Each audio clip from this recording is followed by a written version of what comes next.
Welcome to the Cultivating Business Growth podcast, bringing you bi-weekly discussions designed to help you grow your business and create the lifestyle you desire. Elevate your business with proven strategies from virtual CFOs, CPAs, and business advisors. We discuss real-world challenges solved with actionable steps that get you the results you need both in business and building the life you deserve.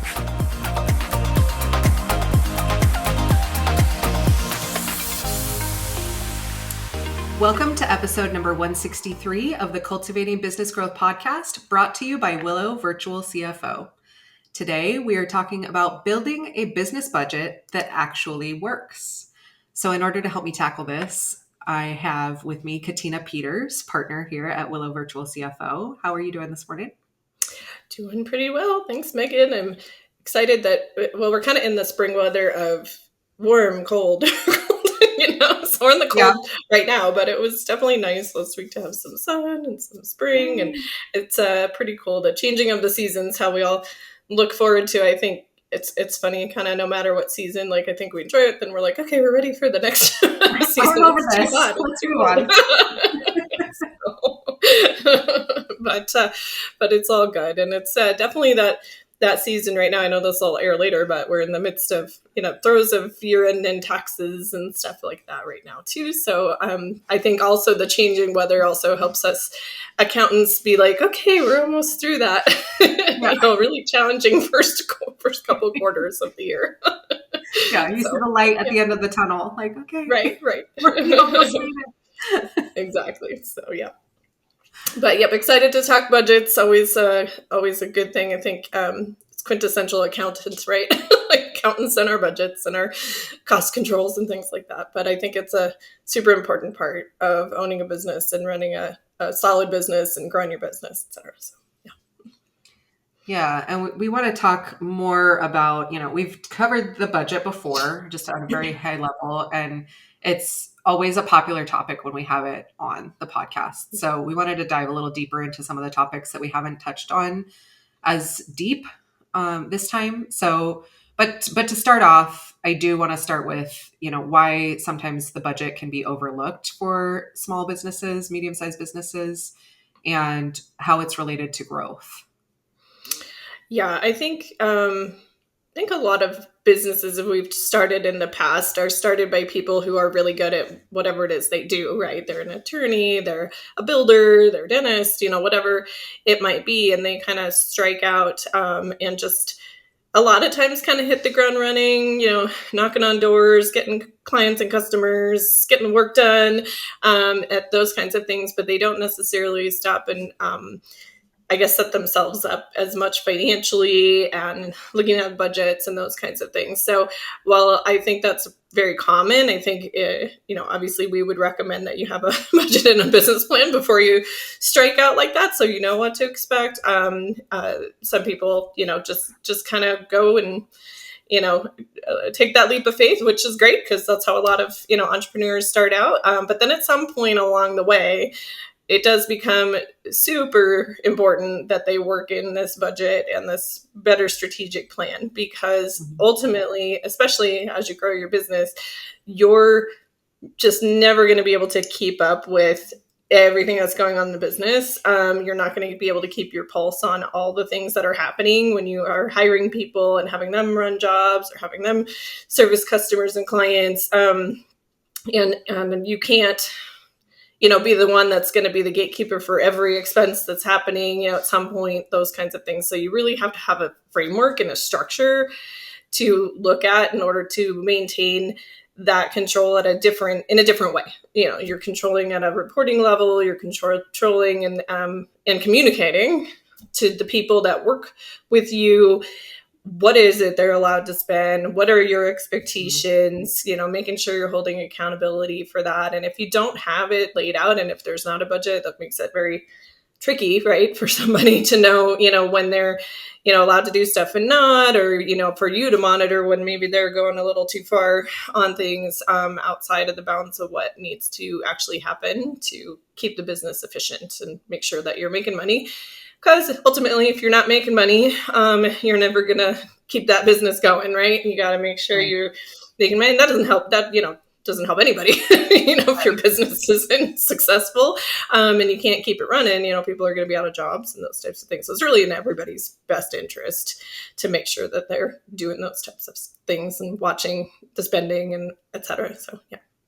Yeah. And that's a topic we talk about a lot too, is you start your business as a business owner to gain this freedom, but then you become so tied down in all of these little things that creating a budget is just one of those tools that allows you to maintain that level of control without being so tied into every little decision that is happening in your business. So that's why we're talking about this today. So we want to talk about some of the essentials. We're going to kind of break down some of the essential big topics, and then we'll get a little deeper into some other things here. But to start off, what are some of the biggest misconceptions that you see that people have about budgeting?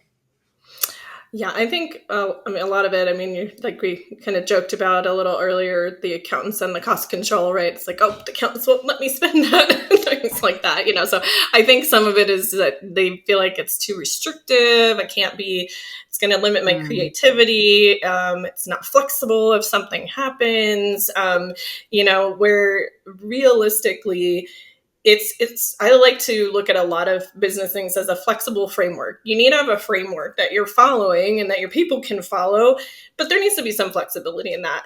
You're never going to see everything that might come up when you're generating your budget, like for the next year, what have you, next 6 months. And you need to be able to still move and make decisions in the moment, but rather than make decisions by the seat of your pants, you've got some guidance around those decisions. If you have a budget, you can be like, okay, well, this wasn't budgeted for. So let's really stop and think, do we want to spend the money here? And why? And is it worth it? And those types of decisions. And instead of, if you don't have that framework, I think people tend to not step back and consider it more.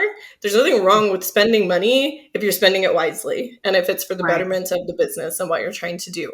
But if you're not stopping and stepping back and saying, okay, this is not in the budget, so why do we want to do it? Are we sure we want to do it? What benefits does it have? So it really makes you kind of look at those decisions more proactively instead of reactively. So there is that flexibility built in, and you do need to have the attitude about it too, as the business owner. Like, you don't want to be so rigid with your people, but you want to say, okay, maybe there's a second opinion. If this person thinks they need to spend beyond their budget, they got to come back to you, or they got to go to a committee, or, whatever that might look like, just to make sure that, those decisions make sense, or also to gain ideas for other ways we might be able to handle whatever the situation is that we're looking to spend the money on. So maybe it is to spend the money. Maybe it's, oh, hey, what have we thought about this? What about doing it this way? Something like that. So, yeah. So this kind of is a follow-up question to that. What are some of the reasons that you've seen business owners avoid building budgets, and maybe some of the consequences that have gone hand in hand with those reasons?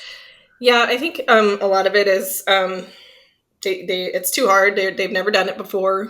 Maybe they don't understand exactly the process, how to do it or how to get started. It's, it takes time. It takes too much time. They feel like sometimes it can be an uncomfortable topic. Like, why did you spend this money? Because as you're budgeting going forward, you kind of have to look at what you were doing and why. And, sometimes you maybe made some bad decisions, and then, it's hard to take accountability confront, for those. I guess, probably those decisions and like, oops, shouldn't have done that. But, that's business, right? Like, you're going to make bad decisions sometimes. You're going to have failures sometimes, but you still have to go through those things. And that's just normal process of growing and building a business. So it can be uncomfortable, especially if you're working with somebody and they're asking you uncomfortable questions about it or what have you, things that you might not want to know, or uncomfortable for your people if they're having to get into those conversations, et cetera. But ultimately it's in a good way and if it's handled correctly, to grow those people as well and show them, why you're doing these types of things. And I think people get kind of hung up on, well, it's going to be wrong anyway. So yes, every budget is wrong. I'll put that out there. There's no exactly right budget in the world. It's never going to be exact, but it's a budget because there's a problem if it matches exactly. Like, Right. Yeah. Someone tweet some numbers there. Yeah, you have a very, very good outlook if you can read the future and know exactly what your budget's going to be. But the point is to make strategic decisions and put strategy around your spending and your growth and what you're trying to do. I think, as we've shared in the past, the budgeting process is an ever evolving process, and it will always be an evolving process as your business is evolving. But you need to start with something, then build on it, make it better. You'll learn more about your business and you'll understand more about what's going on if you start with something and then you compare. Okay, here's what's the budget. Here's what really happened. Why is it different? Because it's going to be different. And you look at, okay, I didn't budget for this, or I budgeted too much for that. We didn't need it, and you kind of learn and you adjust as you go forward. So I think that is a lot of those reasons people kind of, don't want to do it. They sometimes just want to put their head in the sand and just be like, well, it'll be fine, which sometimes it's fine. A lot of times it's not, as we've talked about before. A lot of businesses fail because they have cash flow issues. And a lot of that stems from not planning and budgeting and following a budget and making sure that you're, monitoring those things. So we don't want those business failures. We want to make sure we're being strategic and moving forward. Yeah. So on the flip side of that, how can having a solid budget help with things like decision-making, hiring, investments? Yeah. As we mentioned before, I think a lot of it is just being very intentional about what you're doing. And so it can really help to, if you're monitoring and you're watching and you're, whether it's you or your team member has their budget they're supposed to follow, they're going to be very intentional about how they're spending those dollars and make sure they're making good decisions with relation to that. Now, as far as like future planning, obviously, it also helps you to understand, okay, when is there an appropriate time to hire somebody, else? Like, okay, we need this additional help, whatever department that may be. You look at the budget and you say, okay, we can't really afford to cash flow and pay for that person right now. What's that point at which we can? What do we need to grow to? Where does that come into play so that we can, make sure that we're making decisions at a good timing? Like, we know we need that person. We know there's stress in that area. But what's the timing that we want to look at in order to hire that person that makes sense and keeps the business running profitably and cash flowing well? So that's a big one. Hiring is a big one. Major purchases can be a big one. Like, what's a good timing for that? Making sure that we're looking at that. Also looking at how we're purchasing. Are we buying it outright? Are we going to finance it? And what's the payments look like? And, kind of budgeting those in as well. So it's really just helping us, plan through these decisions in the business, when we're going to start things and when we're going to, and unfortunately on the flip side, sometimes when we're going to cut things, if the budget's not going like we thought, we're not bringing in the money that we thought, we've had a downturn or whatever the case may be, it helps us to analyze, okay, where is it? If we have to make a cut, at what point is like, we have to make this cut? It's not changing, and we kind of have that plan B situation in place as well. So. Yeah.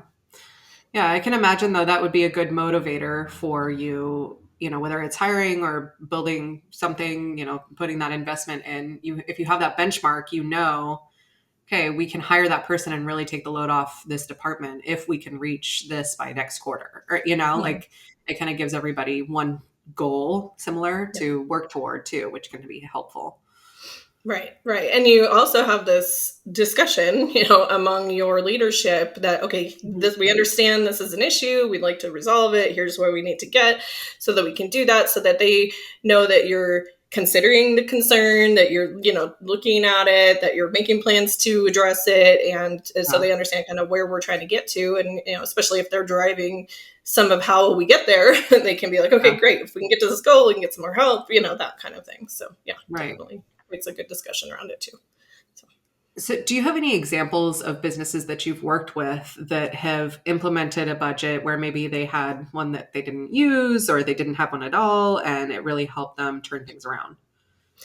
Yeah, absolutely. I think it's kind of like, well, a lot of the clients that we work with, you know, this has been usually a prior issue. Not all, some have had budgets, but like you said, they just haven't been well done budgets and they're not working correctly. Others just, a lot of businesses just have never gone through the process of having a budget. And I feel like, you know, they've gotten to a certain point, usually based on instinct, right? So like we talked about these businesses that are starting and they have good instincts, but usually, again, that only carries you so far, especially when you start to lose touch with everything that's going on in the business and you just can't keep up from that perspective because you don't have enough, you know, data, though it is instinct, it's data driven instinct generally. So you kind of have all the data and you make the decision.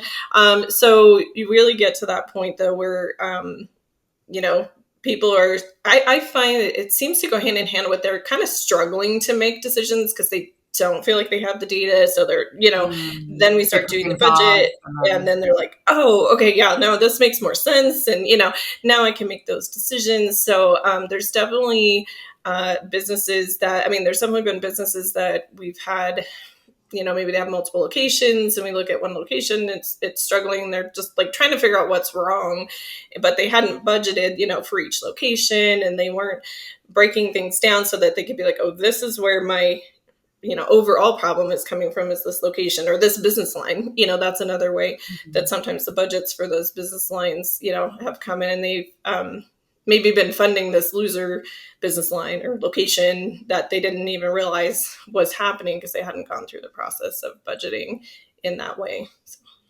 Got it.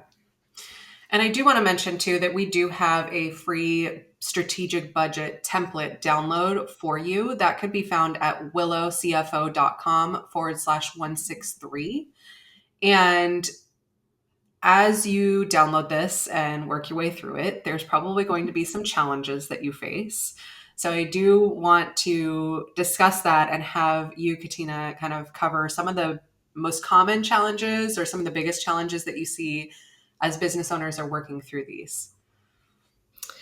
Yeah, I think I'd think a little bit like through where are the issues that we've seen come up with, you know, budgets that have been done in-house and those types of things, or the people trying to get started. I think they can get frustration on their side and from their team if we're starting out with a very restrictive approach to our budget and not a realistic approach to our budget. Like, you know, okay, everybody would like costs to be down and to not spend money and to just make lots of money, but we have to be, you know, reasonable and realize, as they say, it takes money to make money kind of a situation. You know, we have to be reasonable about what we're allowing to be spent, whether it's ourselves or our team, making sure that we're not making it too restrictive. Also, I've seen people get very frustrated trying to budget because they're being overly detailed in their budgets initially. Detail's great. And again, as we move forward in time and we, you know, continue to evolve that budget, we will just naturally gain more detail out of that. But if you're just starting out, broad strokes to start with, you know, you just need to like start somewhere. Don't make it so complex that you just are like, forget it. I can't do this. You want to, start with the big picture, dig down into the details as you move forward. That will definitely make it much easier to take kind of those bite sizes, you know, of putting a budget together. So that's a big one. And another big one that I've seen kind of across the board is not seeing enough in the marketing budget for a business that wants to grow. They're like, well, we've never spent that much on marketing, or we've this, or, you know, whatever the case may be. And you want to really look at that industry metric, like what are growing businesses really spending on marketing? And it's kind of one of those, I say, take the metric, you know, if you want to dial it back a little bit, because you're like, you get that number and you're like, wow, that's a lot, you know, you can dial it back a little bit, but you want to use that metric because if you're not spending that, unless you just have a really good connection somewhere or something else that's feeding your business, you're not going to continue to see that growth because you're not building that process. I'm sure you could speak, Megan, to the marketing process and how it just takes layers of building things up. It's not, oh, we turned the marketing on in 1 month, we got everything, you know, it takes layers of and processes to build that up. So it's more figure out that budget and then build your marketing towards that. Make sure you're spending it wisely. Of course, you don't spend it not wisely, but that's a big one I see that I really have to talk to people about, because though an accountant's and we like the cost control, if you're not spending on your marketing and you're expecting to get customers, clients, etc., that may be too much of a disconnect, and you need to be willing to spend some more money in that area. So. Yeah. And I think I would add too, that understanding that there's a ramp up to that. Like you said, there are layers, and depending on the type of marketing that you're going to be doing, right? You can expect that the month that you start investing in marketing, you're going to immediately see results, no matter what those emails say they pop into your inbox. That we can get you number one in 30 days on Google. That's not that easy. So I think that's the other thing, is like understanding that it is going to be an investment longer term than maybe what you think it's going to be. And you will see the results as you make the investments, but it's kind of, it's like that savings account that you have to build that up in order to start seeing those. So I think setting realistic expectations is important too.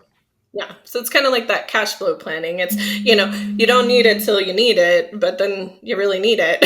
So right. If you're planning ahead and you're laying the foundation to get there, then when you need it, you've got a much, stronger pipeline already going, et cetera, to where, you're in good shape. So yeah, kind of a side note on that one, but yeah, marketing is a big area that I talk to clients about. So.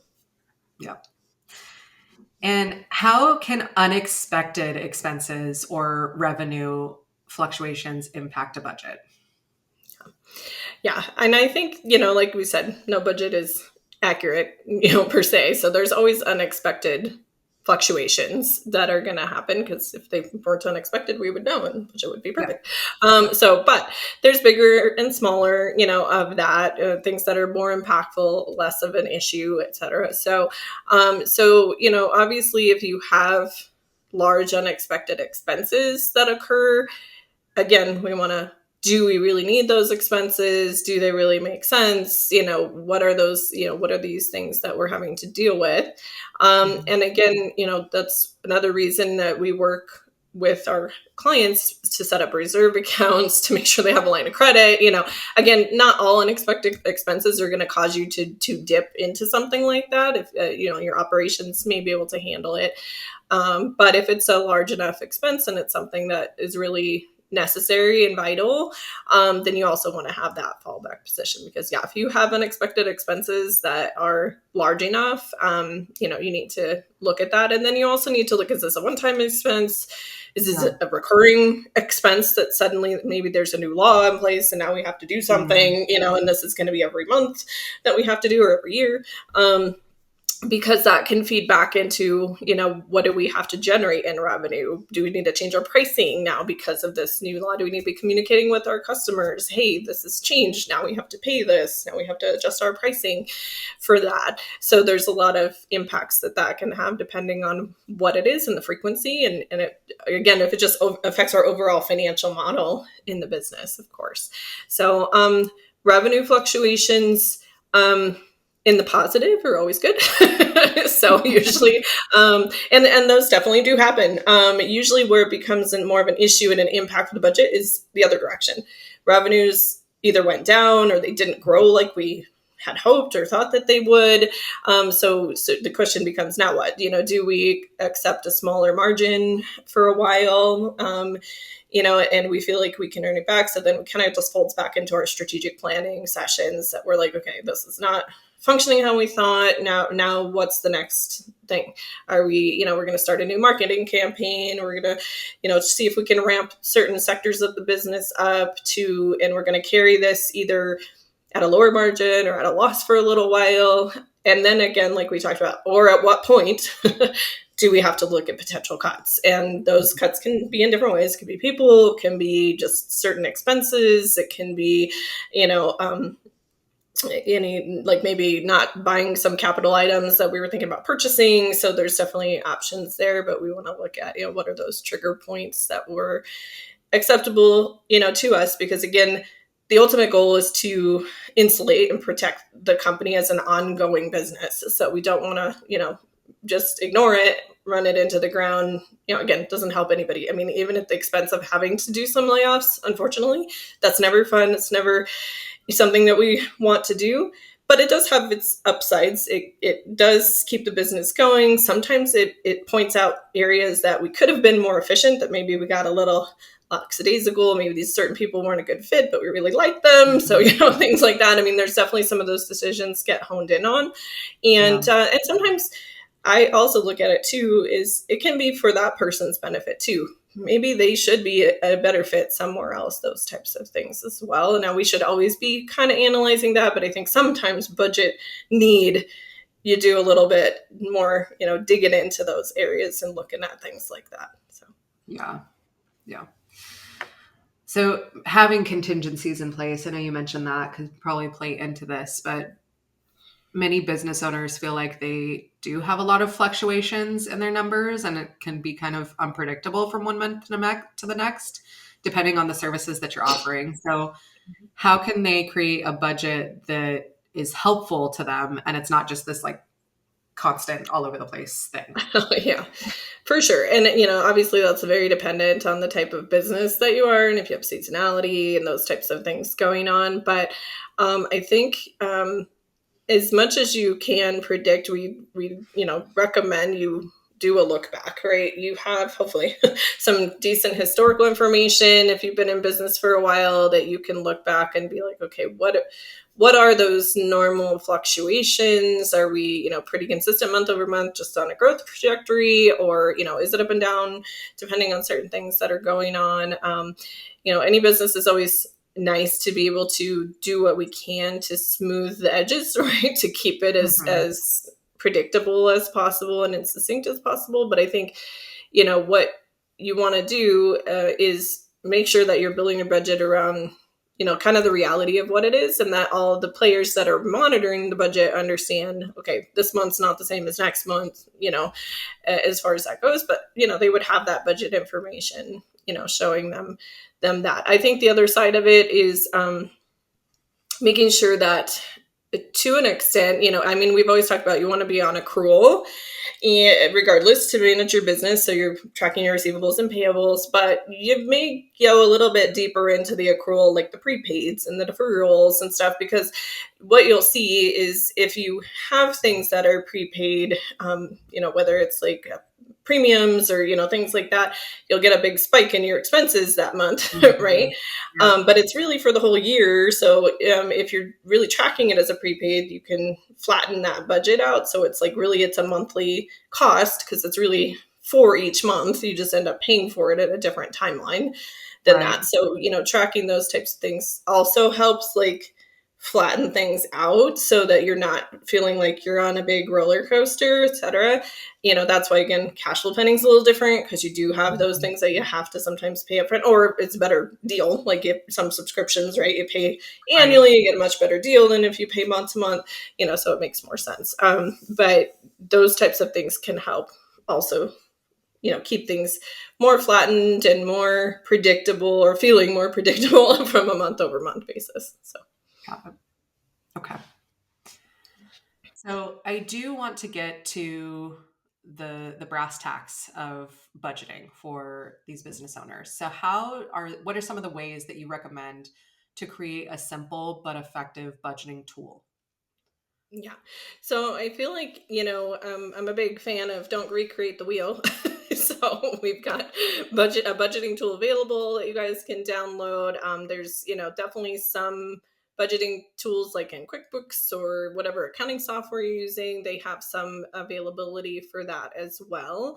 I know, for example, QuickBooks has a create my budget based on last year, to start with. So it just basically pulls all your numbers in month over month for this year. And then you go through and you look at it line by line and make tweaks to it, those types of things. Obviously the tool that we gave is an Excel tool, because it's, doesn't matter what system you're in, you can use it, and you can get the information in. So, we definitely want to look, typically, I start usually at the last 12 months, but then I like to do a couple year look back, just in case there's some weird fluctuations happening in the prior years. That's been a pretty consistent trend. So like the last 3 years is a good kind of indicator, usually, with the kind of more current year, unless it was a weird year for some reason, being kind of more the driver behind where you start. Yeah.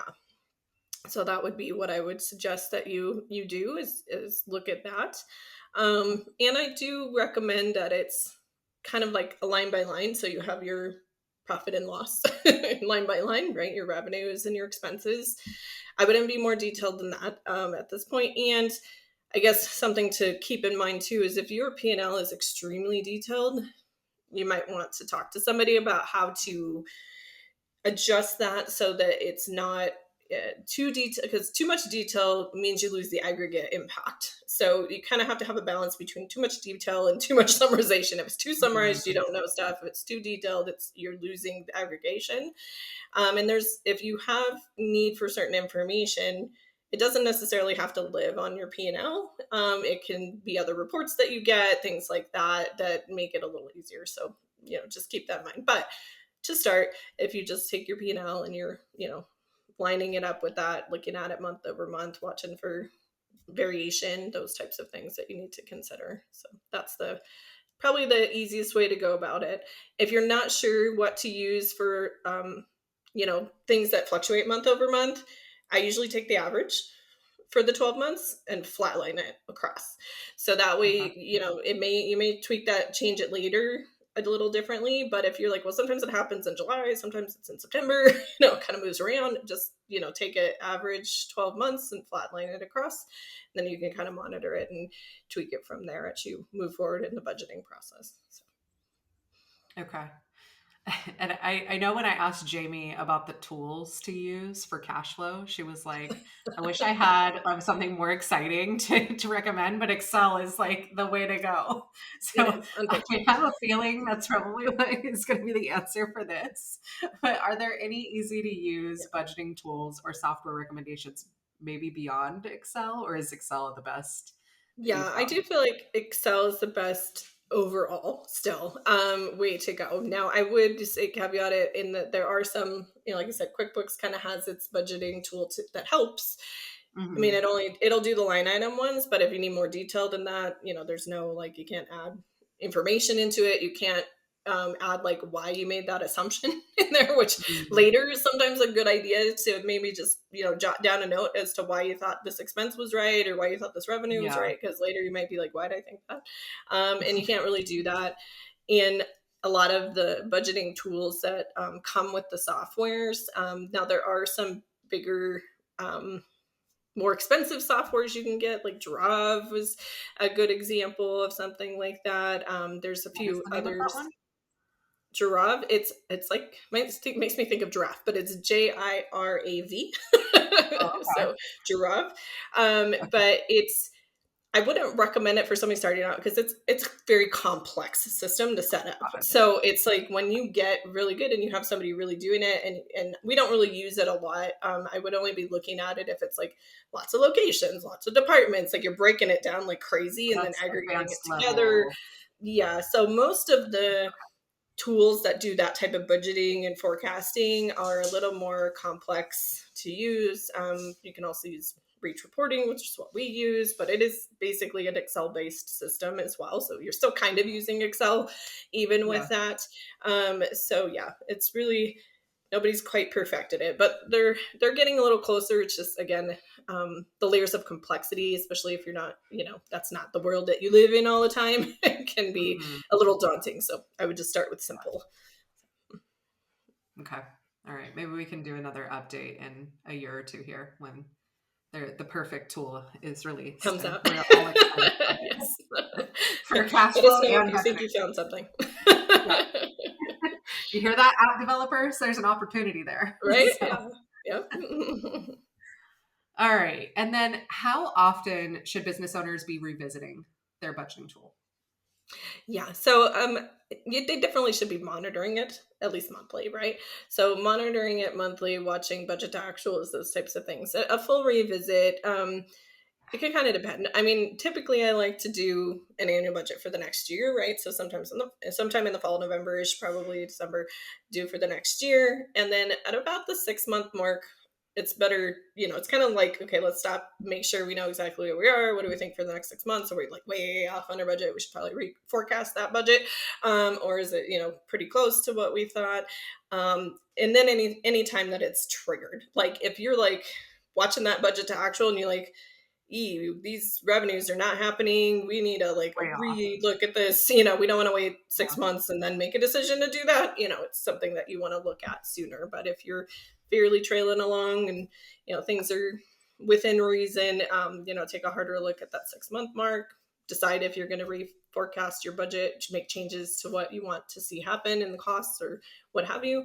And that can be in a good and a bad way. It could be, you got to cut costs. It could be like, wow, we're making tons of money. Let's spend some more here because we really need more help, or, we need, things to happen. So if there's a major shift, whether it's to the positive or the negative, you want to, potentially look at it sooner. So. Mm-hmm. Okay. And then how can someone start budgeting today if they're ready to go? So what I would do is take that last 12 months. Hopefully you're in a software that you can export from into Excel, so you don't have to type everything. So that, most of them do allow for that.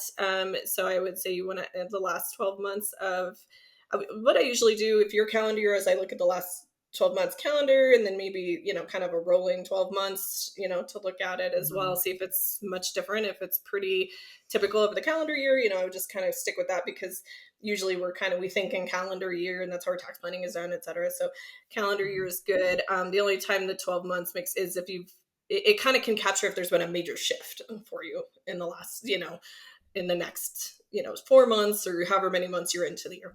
But typically I would look at the calendar year and then take that, and you want it month by month. So you're not just like one whole year. Take up month by month, and hopefully your system does that. If it doesn't, then, we may need to get some help from somebody that, knows a little bit more about it. And then if not, you definitely could type it in. It's, slow it way, but it can be done. So however you can get the information month by month into the budgeting tool, that's what you want to do. So I definitely would start, again, don't like to recreate the wheel. I would start with something, tool that's already available. There's definitely ours. There's probably, I'm sure, others out there you can Google as well. But obviously we like ours because we know it's reliable. You might find some out there that, maybe aren't reliable. So just be careful with that. But yeah, that's where I would start. And then you start looking at each line item in each month and see what you think and what adjustments you think you need to make. So. Got it. And we do offer help with budgeting and all of that cash flow, tax planning, all of the related things that come along with it that relate to business growth and finance as a general term. So if you are interested in reaching out and getting a discovery call, I recommend reaching out on our website, willowcfo.com/contact. You can schedule a discovery call directly there. And you can also reach us via phone, 844-475-7272. All right. So as we wrap up, just another reminder that template, the budgeting template, is available at willowcfo.com/163. And if you have any questions at all, we are available to help. Katina, as we wrap up the show for today, do you have anything that you want to leave our listeners with?